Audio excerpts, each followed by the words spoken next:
Hi folks, Brittani here from Fields BMW Daytona Beach. Today I'm sitting in a 2019 750i, and I just wanted to go over your intelligent safety button located right next to your hazards.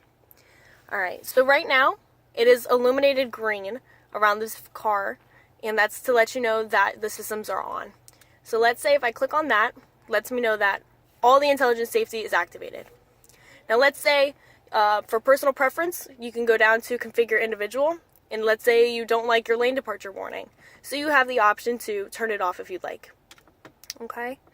And then when you go back, then you can click on individual and it'll have it all customized for you. Also, let's say you want it completely off.